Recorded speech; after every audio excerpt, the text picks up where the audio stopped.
making the transition to a sustainable food system. Can it be done? Of course. It's already happening. The key is for all links in the chain to work together. Sharing ideas and sharing knowledge. Now that would be the best way forward.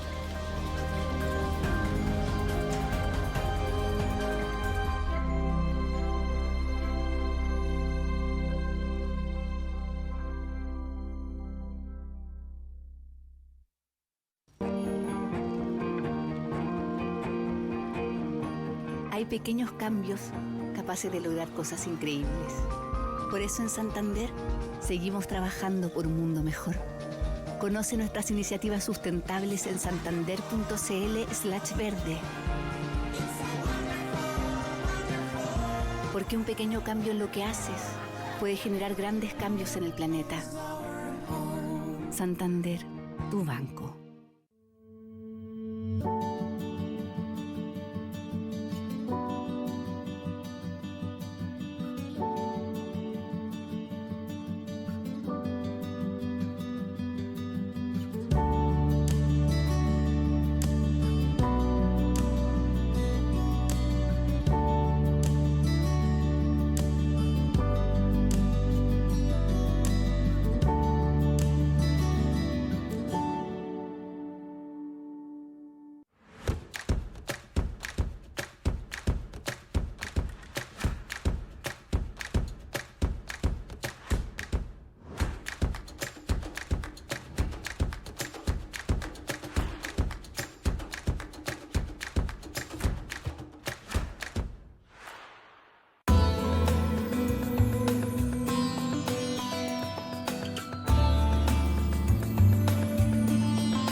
Hola, buenos días. Bueno, vamos a dar inicio a la sala número 1 que habla sobre la situación del trabajo agrícola en Chile y su tecnología para el futuro. De más está decir la importancia que tiene el trabajo agrícola y los trabajadores, y por qué no llamarlos colaboradores, mejor. Ellos son muy, pero muy, o requete, importantes para las labores que se realizan en nuestro sector frutícola. Y además, tenemos que también relevar la importancia que tiene la tecnología y esta apoyando las labores agrícolas. En primer lugar, vamos a dar inicio con una charla del relator académico de la Pontificia Universidad Católica, don Gonzalo Vargas Jote, quien nos contará sobre el panorama actual y futuro de la disponibilidad de trabajadores para la agricultura, para continuar con la importancia de la tecnología en la fruticultura, con casos de éxito, con el experto, por qué no llamarlo así, don Hugo Paulete, quien es gerente agrícola de La Rosa Sofruco, quien tiene muchos años trabajando en estos temas y con gran éxito. Y para continuar este primer bloque, vamos a seguir con don José María Hurtado, quien nos hablará sobre la ley de inmigración y su impacto en la agricultura. Queremos agradecer la presencia de las personas que están aquí presentes. Yo me saqué la mascarilla, producto de que estoy solo acá en la grada, pero bueno, luego me la voy a poder poner. Y le pido que a todos mantengamos las distancias sociales y mantengamos el uso de mascarilla y el uso de alcohol gel para no tengamos problemas durante el transcurso del evento y en lo que vienen los días posteriores. Así que les pido que se cuiden harto, los queremos ver sanos. Y bueno, y darle muchas gracias a todos los que están viéndonos por streaming. El día de ayer tuvimos muchas personas conectadas y esperamos que hoy día siga la misma tónica. Bueno, el día de ayer nuestro presidente habló sobre la importancia, durante el proceso de inauguración de nuestro evento, de la importancia del sector frutícola, de la importancia de los trabajadores de nuestros colaboradores en los procesos laborales. Y bueno, y también nos contó sobre el pronóstico que existe en la actualidad de posibles deficiencias en la cantidad de mano de obra disponible para los procesos. Así que dado lo anterior, yo quiero dar la palabra a don Gonzalo Vargas, quiero decir que fue mi profe, quien nos va a contar sobre el panorama actual y futuro de la disponibilidad de trabajos para la agricultura. Gonzalo, por favor, acompáñanos. Gracias.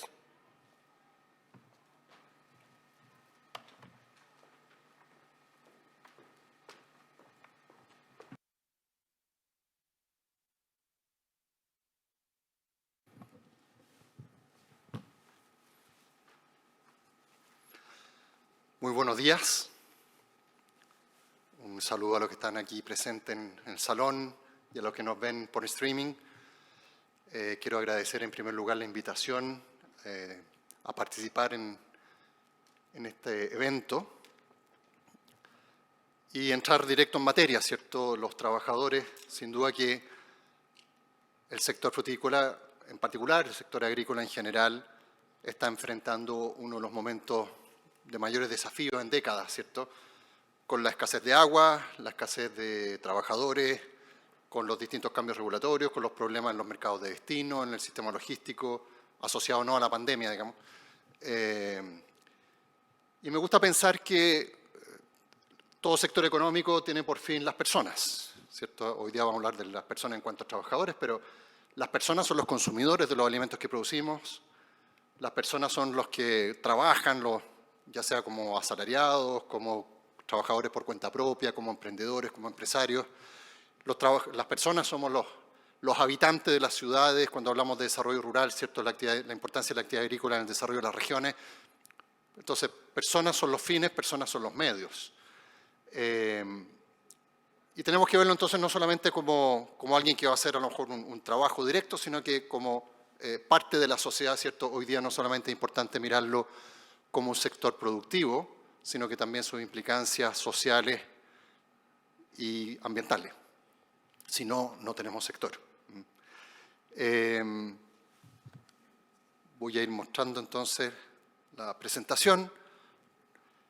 En esta situación en particular, ya entrando en materia de escasez de trabajadores en el sector, intervienen variables, podríamos decir, estructurales, de largo plazo, tendencias, y algunas otras que en cambio son de carácter más bien coyuntural, muy asociado a la pandemia, y que, por lo tanto, superada la pandemia, deberíamos volver a situaciones, entre comillas, más regulares, más normales.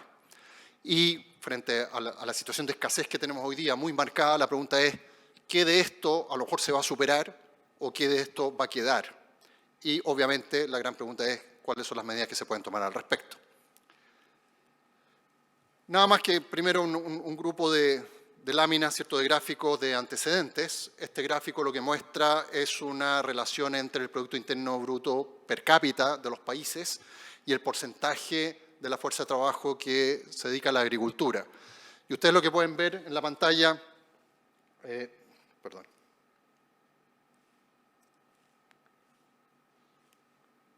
los niveles de 20 a 25 mil dólares per cápita, que es lo que está en Chile hoy día, los niveles de porcentaje de fuerza de trabajo que está en la agricultura fluctúan entre el 5 y el 15% más o menos. Y en la medida que, ¿cierto?, que veníamos de menor nivel de desarrollo, esto es para distintos países, los porcentajes son más altos, y en la medida que el desarrollo sigue existiendo, los porcentajes son cada vez menores.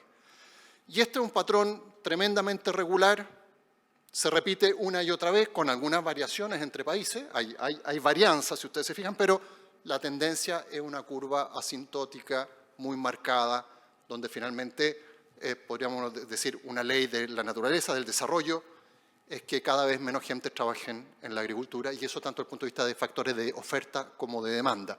Cuando decimos disponibilidad tiene que ver con la oferta de personas, oferta de trabajadores, de mano de obra, pero obviamente que la cantidad que se observa en el mercado tiene que ver con el equilibrio entre la oferta y la demanda.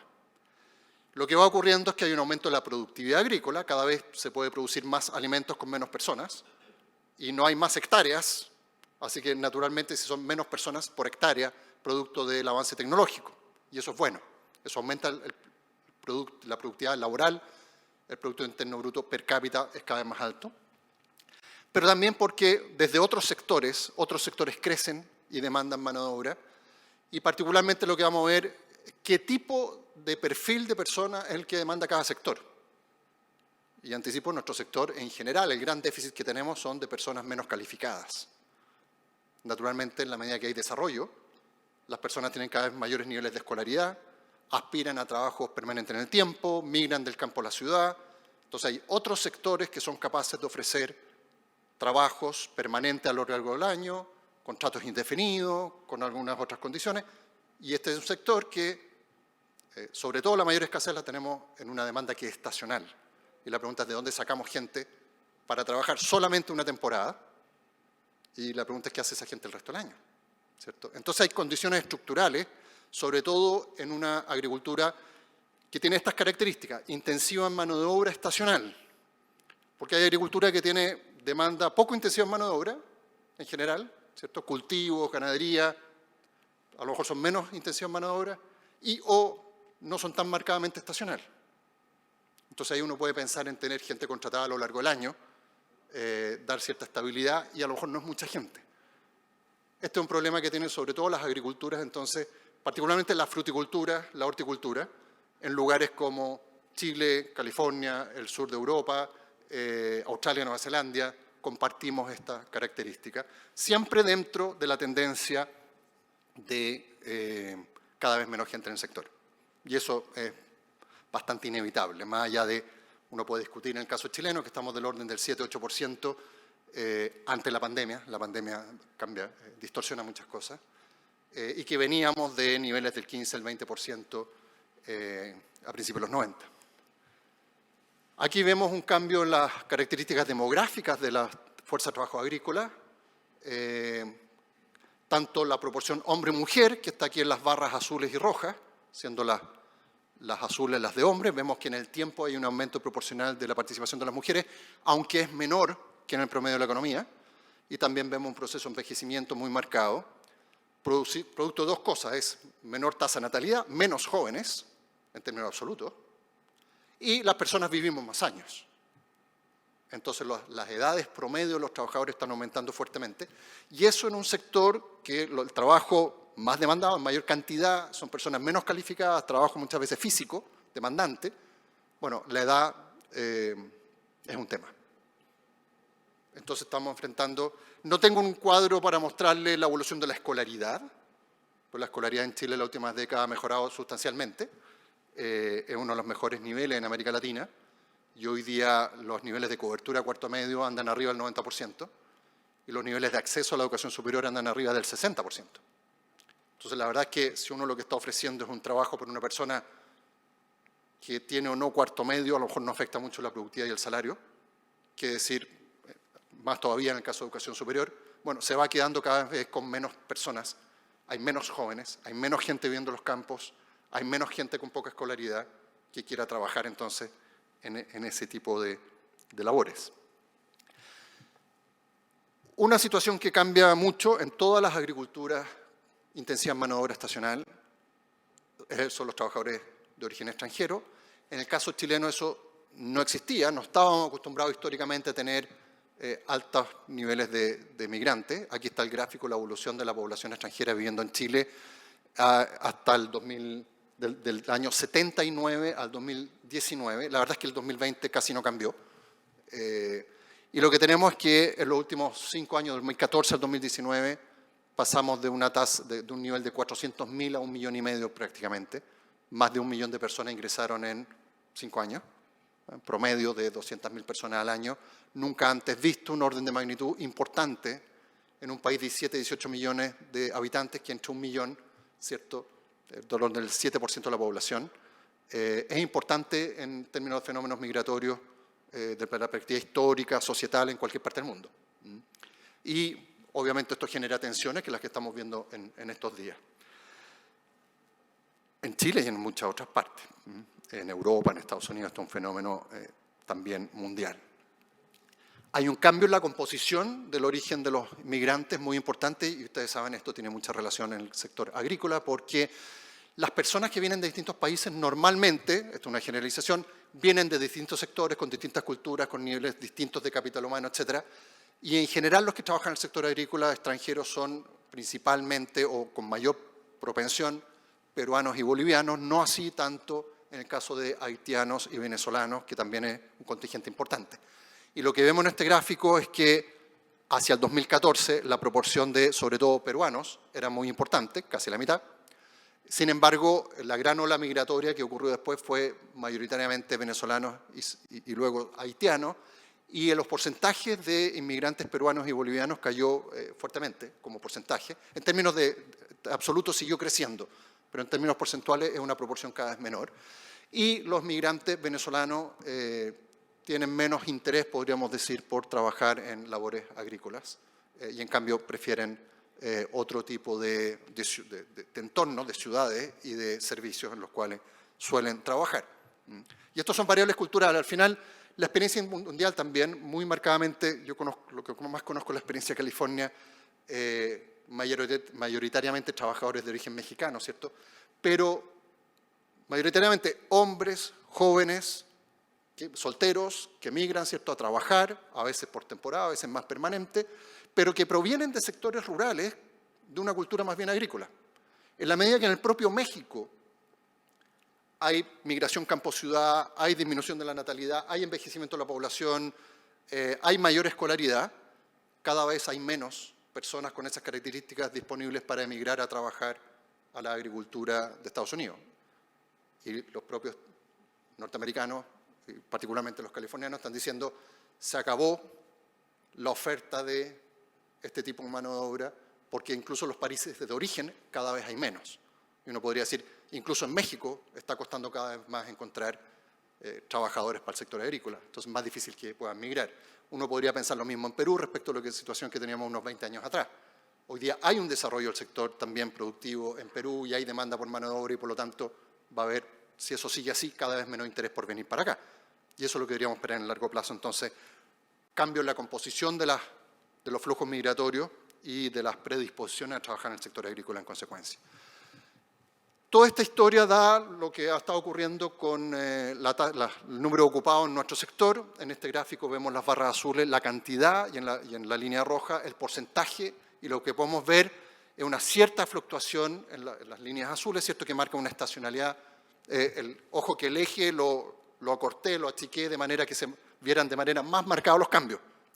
Ahí parten 600.000 trabajadores en la izquierda y parten el 4% el porcentaje en el eje derecho,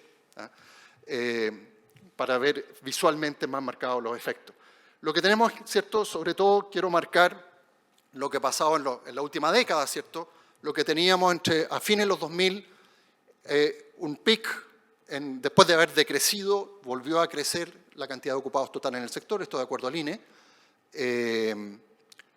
pero luego, sobre todo, entre el 2009 y el 2014, que era el superciclo de los commodities, el cobre a $4 la libra, ¿cierto?, una tremenda escasez en general, tasas de desempleo muy bajas en toda la economía chilena, en la construcción, en la minería y también en la agricultura, y eso significó una disminución del orden de 80.000 trabajadores en el sector en 4 o 5 años, tanto en el pic de verano como en el mínimo de invierno. Y luego se produce una cierta estabilización, ¿cierto?, en la segunda parte de esa década, donde esta presión de escasez, que la sentimos como sector a principios de los 2000, 2010, 14, en ese tramo, luego se alivió esa presión, esa escasez, ¿cierto?, así lo sentimos también en el sector, y eso es válido. La economía chilena creció más lento, se acabó el superciclo de los commodities, y entra 1 millón de inmigrantes y eso le quita presión naturalmente a este exceso de demanda por trabajadores que había en la agricultura y en muchos otros sectores. Y como que aparentemente nos olvidamos un poco de esta historia, a lo menos por un tiempo, pero la tendencia a largo plazo vuelve a presentarse.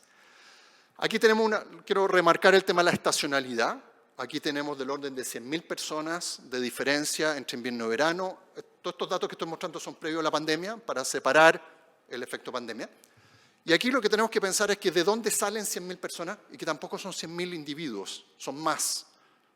Porque hay uno en una zona que trabaja un mes, hay otra persona que en otra zona trabaja otro mes, dentro de la misma temporada. Entonces no son 100.000 roots, son más. ¿Cuántos? No lo sabemos, estadísticamente no lo hemos podido calcular. Pero en otras partes, otros países que sí han podido verlo, un stock de 100.000 trabajadores durante una cantidad total durante una temporada, en realidad hay una rotación de gente que entra y sale de la actividad a la inactividad o que cambia entre sectores también. Entonces, estructuralmente la pregunta de dónde salen, y me anticipo, aquí creo yo que en el largo plazo, en la medida que esta tendencia siga ocurriendo, van a ser fundamentalmente trabajadores de origen extranjero. Es difícil pensar que estudiantes o gente que no esté trabajando durante todo el año, cada vez va a ser más escaso, el costo de oportunidad es más alto y la gente se aleja de la cultura agrícola, se alejan de la experiencia de las zonas rurales, ¿cierto? Entonces es cada vez más difícil y la experiencia internacional es que lo hacen gente de origen extranjero. La buena noticia es que aumentaron los salarios reales en los últimos 20 años más de un 60%, ayer lo decía el presidente de Fede Fruta, ¿cierto? Se están pagando buenas remuneraciones, esto es un cambio radical respecto a la situación con la cual los más viejos se acordarán, ¿cierto? Las ventajas comparativas, tipo cambio alto, mano de obra barata, contrastación, patrimonio sanitario, esos eran los argumentos que se daban décadas atrás y dentro de eso estaba la mano de obra barata. Bueno, eso ya no existe más. Aquí está en índice base 100, el promedio del sector agrícola es más bajo que el promedio de la economía, pero ha aumentado incluso un poco más que el promedio de la economía. Y lo otro que es muy importante es que mejoró la distribución del ingreso. Los que más aumentaron sus ingresos son precisamente los trabajadores temporeros. Esto es un análisis de 3 autores, Rodrigo Pérez, Alberto Valdés y Bill Foster, en base a las encuestas CACEN, que lo que ve es cómo evolucionan los ingresos de las distintas categorías de ocupación, y los que más mejoran en términos relativos son los temporeros. A nivel intermedio, ahí están los trabajadores por cuenta propia y los asalariados, y los que menos crecen son los empleadores. O sea, inversamente proporcional al nivel de ingresos que ellos tenían. Así que, desde ese punto de vista, esto es una historia de éxito. Es un sector que es capaz de pagar más, de aumentar la productividad laboral, que es lo que está detrás de eso, y de mejorar la distribución del ingreso al interior del propio sector. Ahora entramos al tema coyuntural. Aquí lo que vemos son las curvas, las mismas curvas que mostraba antes, pero para las últimas temporadas, y marqué la situación que se empezó a dar, ¿cierto?, a partir de marzo del año anterior y que llega a su máximo por ahí por el trimestre de junio-agosto del año anterior, que significó que el INE registró una disminución de más de 200.000 personas trabajando en el sector agrícola. Y uno dice, ¿y tanto cayó la gente trabajando en el sector el año pasado? Aquí hay un fenómeno estadístico. Una parte de esta caída es producto de los cambios metodológicos que el INE tuvo que hacer, porque ya no podía hacer en algún momento las encuestas presenciales cara a cara, ¿cierto?, en los hogares, sino que se tuvo que cambiar a una muestra y hacer encuestas por teléfonos celulares. Y sabemos que la cobertura en las zonas rurales es más baja. En fin, hay un ajuste y una parte de esa caída no es tal. Mi creencia, por lo menos, que cayó menos de lo que ahí se muestra, pero cayó mucho. Y los indicadores de producción en general no caen en esa proporción también. De lo contrario, lo que uno tendría que concluir es que la productividad laboral creció en un porcentaje nunca antes visto en ningún país y en ningún sector, porque la producción el año pasado no cayó como cayó el empleo, en ese orden de magnitud. Entonces yo tengo algunas dudas sobre esta estadística. Pero el hecho es que ya teníamos, por lo menos la estadística muestra una diferencia máxima de 200.000 personas el año pasado, y en lo que luego se tiende a estabilizar, ahí en la línea verde, que es la de este año, es por lo menos 100.000 personas menos que las que observábamos ante la pandemia. Y esa es la estimación que sí tenemos respecto a los niveles de escasez que podríamos estar enfrentando ahora. Se ha dicho entre 100.000 y 150.000 personas de déficit, en función más o menos de esta estadística, ¿cierto? En función de mirar cuántos son los que están trabajando ahora. El INE ha ido corrigiendo ese sesgo metodológico que tuvo inicialmente. Ahora, en esto intervienen, ¿cierto?, distintas, bueno, un dato adicional. La proyección es que va a haber más demanda de mano de obra en la fruticultura. Estas son estimaciones de Juan Pablo Subercasó, Esta es la estimación que él hacía por mes en el año 2017, que alcanza un máximo de 351.000 personas trabajando en el sector en el mes de diciembre, en base a la estadística de plantaciones de cada año. Para el año 2020 eso habría crecido a 414.000. Ahora, con pandemia, con lo que acabamos de ver, pudiera no estar tan así. Pero lo importante ahora, que pongan atención, lo que Juan Pablo proyecta es que pasamos de 414.000 en función de las hectáreas ya plantadas, que van a ir entrando en mayor producción, llegaríamos a 469.000. Estamos hablando de un aumento en la demanda en los próximos 5 años de un poquito más del 10% en los meses de mayor demanda. Así que, frente a toda esta situación de cada vez menor oferta, ya lo ya plantado estaría generando un aumento en la demanda de a lo menos un 10% de necesidades de trabajo en el sector frutícola. Finalmente, para no abusar del tiempo, entonces aquí intervienen, como decía, factores estructurales, tendencias de largo plazo, demográficas, económicas, etcétera. Lo que naturalmente estaba ocurriendo en la medida que los países se desarrollan, ¿cierto?, y que hay un mayor desarrollo relativo respecto a sus países vecinos, es que se produce una mayor escasez de trabajadores en todos los sectores, se aumentan las remuneraciones y si en el país del lado las remuneraciones son más bajas, empieza a haber un flujo migratorio. Es lo que pasa siempre en todas partes del mundo. Y eso es lo que estábamos observando además en la segunda mitad de la década recién pasada, con la diferencia, ¿cierto?, que la situación de países como Haití y Venezuela generó que el flujo fuera mucho más brusco de lo que uno pudiera haber imaginado en una situación de estas tendencias de largo plazo. Pero es algo que de manera natural uno debiera esperar entonces, si es que es optimista respecto al crecimiento económico y a la creación de empleo en una economía.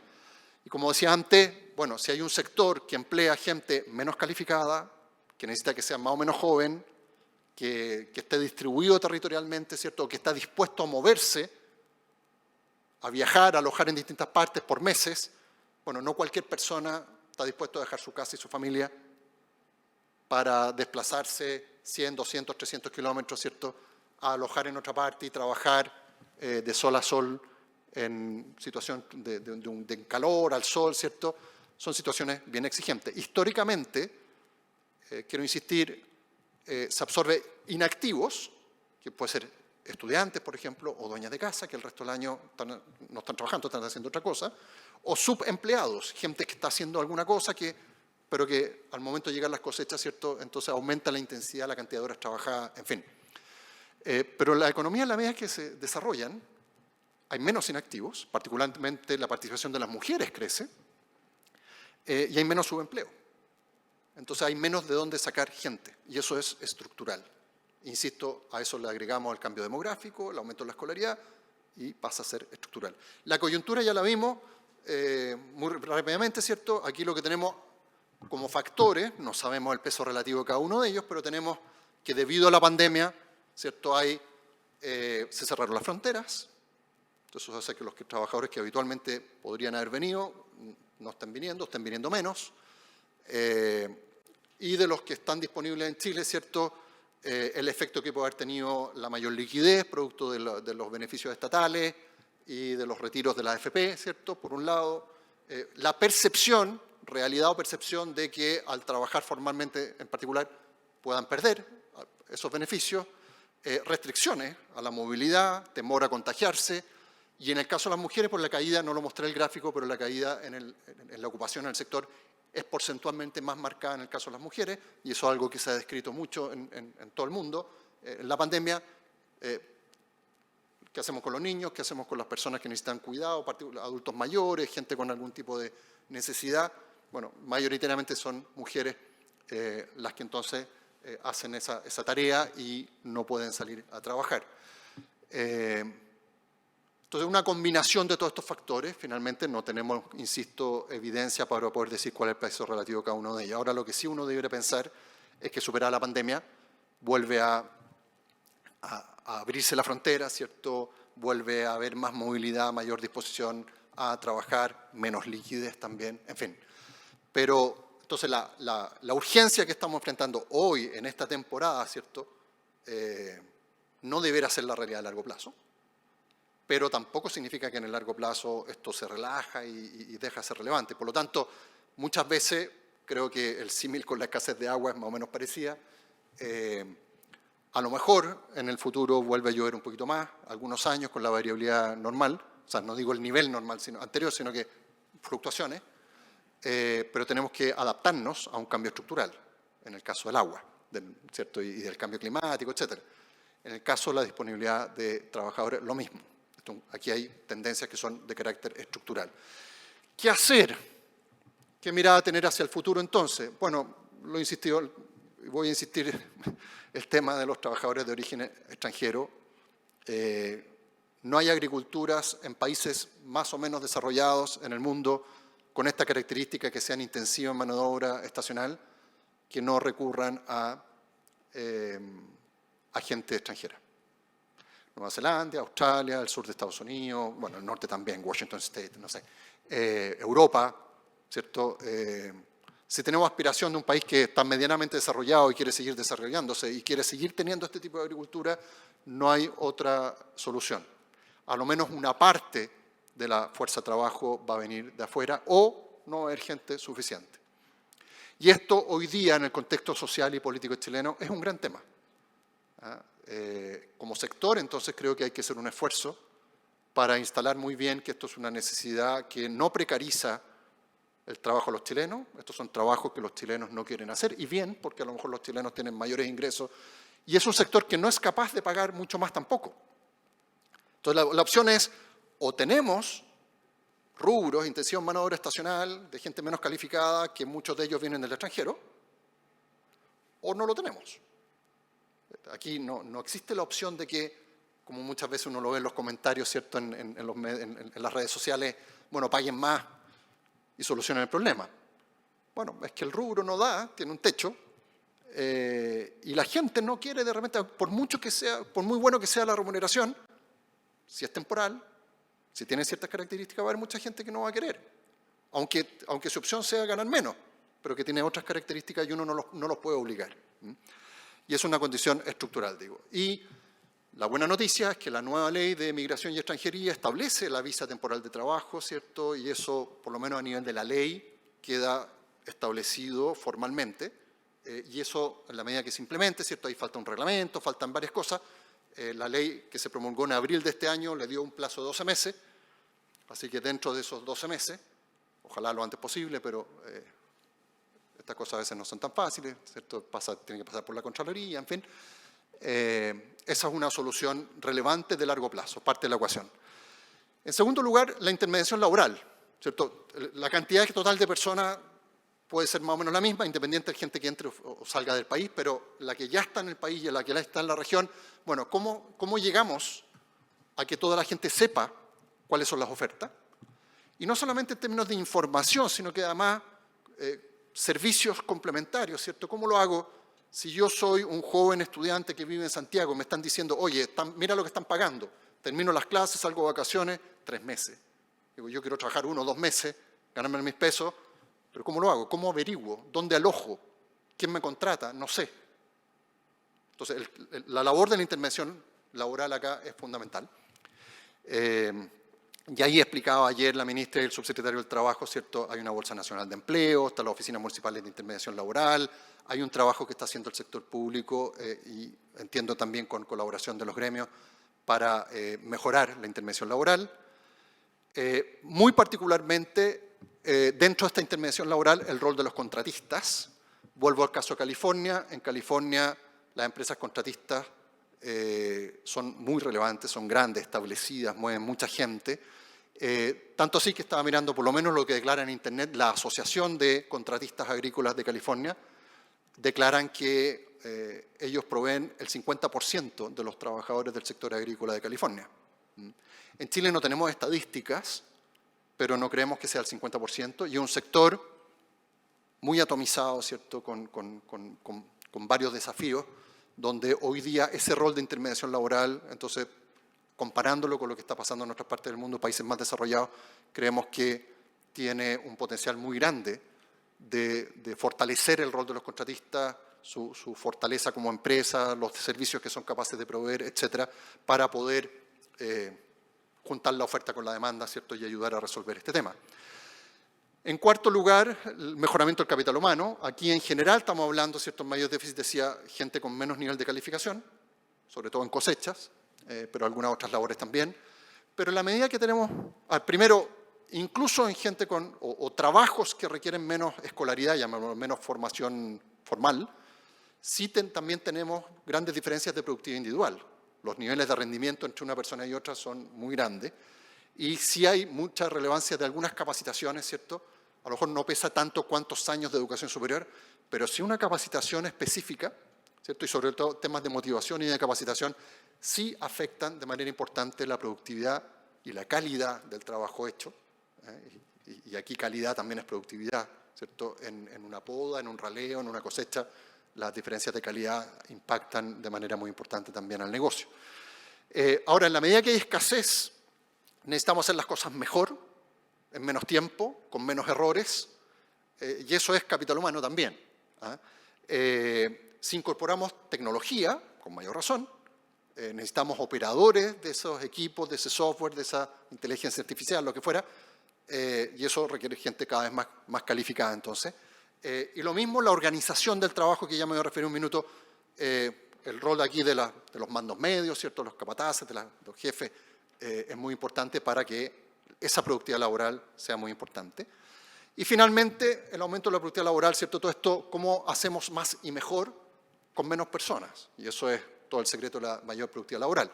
Cuando uno ve, de nuevo, países más desarrollados y uno ve los niveles de productividad laboral, cuántas horas hombre o cuántas jornadas hombre se necesitan para un cierto volumen de producción, la verdad es que todavía nos dice que tenemos un potencial de mejora de la productividad muy grande. La tecnología, ¿cierto?, que tiene, de lo que estamos hablando, tiene efectos limitados. La automatización o la mecanización, particularmente de cosecha, es muy limitada. Fruta fresca, ¿cierto?, que requiere calidad, todavía no, por lo menos por ahora, eso no está disponible, pero sí en algunas otras labores o funciones. Los sistemas productivos, aquí probablemente es donde más impacto estamos teniendo. ¿Qué rubro, ¿cierto?, qué especie, qué sistema de conducción, qué poda necesita, qué raleo necesita, cómo se cosecha, cuál es el rendimiento que luego las personas van a tener en función de las características de ese sistema productivo. Y por último, la organización y las condiciones de trabajo, ¿cierto?